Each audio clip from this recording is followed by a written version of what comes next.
Hello everyone, Ace here, and today I have something rather amusing for you all in the form of another ridiculous hit piece article, published by an outlet known as fastcompany.com, written by one male Gavette, and simply titled How Social Media is Pushing Us Toward 1984. Now, truth be told, the title of this particular article doesn't exactly make it sound that bad, but once you start diving into the contents of it, you'll see exactly why I decided to cover this. As the article actually tries to make the argument that it is the skeptics, the ones that view the journalist community as corrupt and unethical, that are the ones trying to turn the world into 1984. And this journalist also argues that big tech is actively assisting these particular skeptics in their objective, siding with them over the journalists. In fact, this particular journalist even goes so far as to claim that the 2014 Gamergate scandal could be compared to the 2 Minutes of Hate from Orwell's 1984. Yes, you heard that right. Demanding that there be ethics in game journalism is apparently Orwellian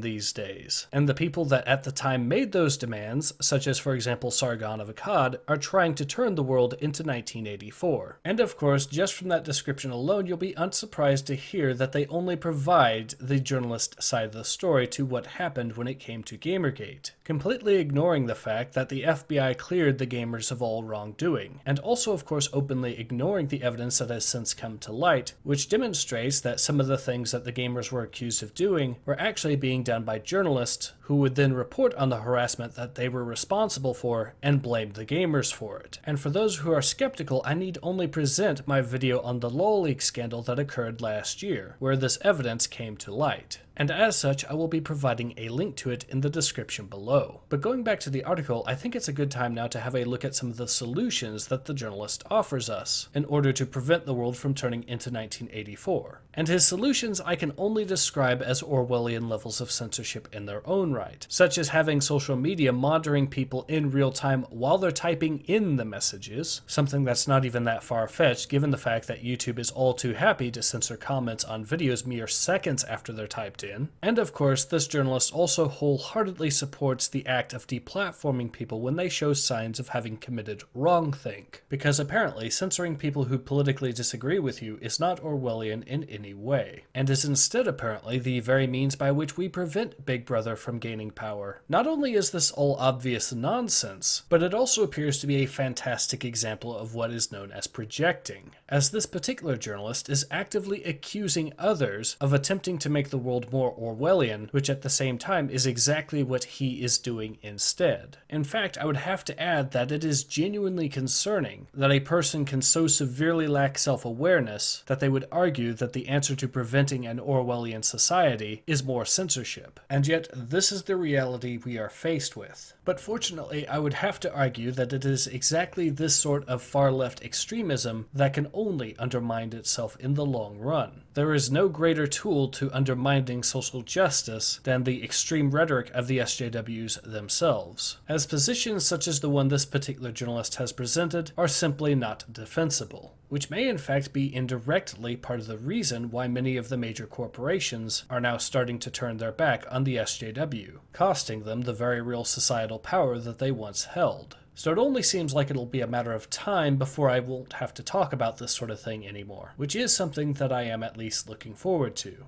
But in any case, this has been Ace. Hope to see you guys again soon. Take care. Ace out.